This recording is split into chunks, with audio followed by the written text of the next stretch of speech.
ఒక్కసారి కొమ్మూరి గోల్డ్ కి కాల్ చేయండి. తాకట్లో ఉన్న మీ బంగారాన్ని విడిపించి మార్కెట్ ప్రైస్ కి వాళ్ళు కొనుక్కుని మిగతా డబ్బులు మీకు ఇచ్చేస్తారు. హాయ్, వెల్కమ్ టు మనం టీవీ.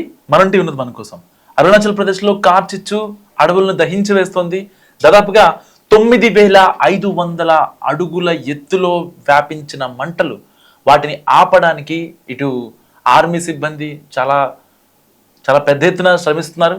ఒకసారి మీరు ఆ విజువల్స్ చూసుకోవచ్చు. 9,500 అడుగుల ఎత్తులో మంటలు వ్యాపించాయి. సో దాదాపుగా అరుణాచల్ ప్రదేశ్లోని లోహిత్ వ్యాలీలో అడవులు అకస్మాత్తుగా అగ్ని ప్రమాదానికి గురయ్యాయి. 9,500 అడుగుల ఎత్తులో మంటలు వేగంగా వ్యాపించడంతో పర్యావరణానికి, స్థానిక జీవ వైవిధ్యానికి ముప్పు ఏర్పడింది. రాష్ట్ర ప్రభుత్వం విజ్ఞప్తి మేరకు రంగంలోకి దిగిన భారత వైమానిక దళం ఈ మంటలను అదుపు చేసేందుకు అత్యంత సాహసోపేతమైన ఆపరేషన్ పసిఫిక్ ను ప్రారంభించింది. ప్రతికూల వాతావరణం ఉన్నప్పటికీ అటవీ అధికారులతో సమన్వయం చేసుకుంటూ సహాయక చర్యలను వేగవంతం చేశారు.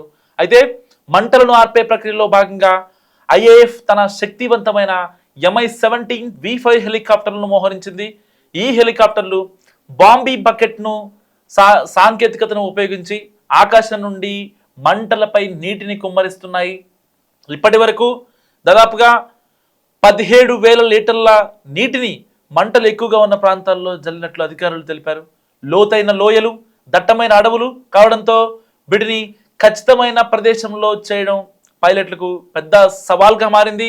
సముద్ర మట్టానికి 9,500 అడుగుల ఎత్తున ఈ ఆపరేషన్ నిర్వహించడం గగనతల దళానికి అతిపెద్ద సవాల్గా నిలుస్తుంది.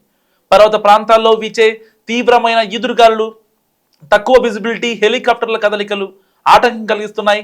గాలి వేగం పెరిగే కొద్దీ మంటలు కొత్త ప్రాంతాలకు వ్యాపిస్తుండడం, వ్యూహాత్మకంగా మంటల తీవ్రతను తగ్గించేందుకు వైమానిక దళం తీవ్రంగా శ్రమిస్తోంది. మరోవైపు పొరుగు రాష్ట్రమైన నాగాలాండ్లోని జుకు వ్యాలీలో చిక్కుకుపోయిన సుమారు 30 మంది పర్యాటకులను సురక్షితంగా బయటకు తీసుకువచ్చే ప్రయత్నాలు కూడా కొనసాగుతున్నాయి. లోహిత్ వ్యాలీలోని మంటల ప్రభావం సమీప గ్రామాలకు కూడా సోకకుండా అధికారులు ముందు జాగ్రత్త చర్యలు చేపట్టారు.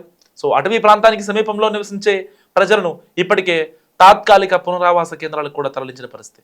సో ఈ కాచిచ్చు గల ప్రాథమిక కారణాలు ఇంకా తెలియరాలేదు.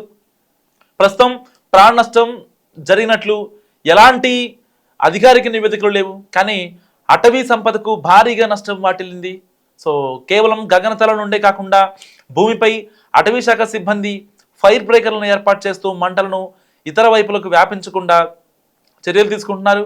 వాతావరణం సహకరిస్తే త్వరలోనే పరిస్థితి అదుపులోకి వస్తుందని భావిస్తున్నారు.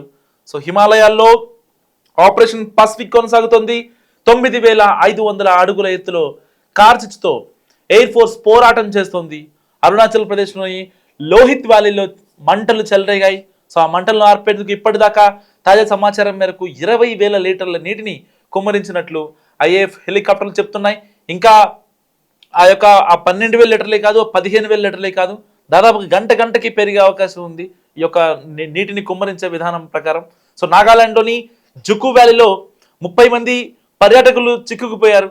సో వీళ్ళందరినీ చాలా సేఫ్గా ఇటు ఐఏఎఫ్ కాపాడుతోంది. సో కేవలం అక్కడ కార్చిచ్చు ఎలా స్టార్ట్ అయింది ఏంటనే దాని గురించి ఒకసారి మనం మాట్లాడుకుంటే, ఒక ఆకతాయి సిగరెట్ వెలిగించి అక్కడ పడేసినట్టుగా అక్కడున్న స్థానికులు చెప్తున్నారు. సో అక్కడ అయితే లోహిత్ వ్యాలీలో ఒక అగంతకుడు కాల్చిన ఒక సిగరెట్ వల్ల ఆ అడవి మొత్తం ధ్వంసమైంది. దాదాపుగా కొన్ని కోట్ల రూపాయల కలప మొత్తం ఆ అగ్నికి ఆహుతైందని చెప్పాలి.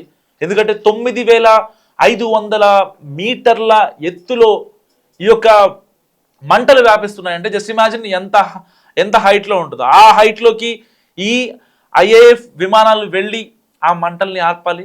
సో ఎవరికి ఎలాంటి ప్రాణ నష్టం జరగలేదు ఇప్పటి వరకు, ఇకపై జరగకూడదని ఆశిద్దాం. సో ఈ ఆకతాయి చేసిన ఈ పని గురించి మీరేమనుకుంటారు? మస్ట్ కామెంట్ చేయండి.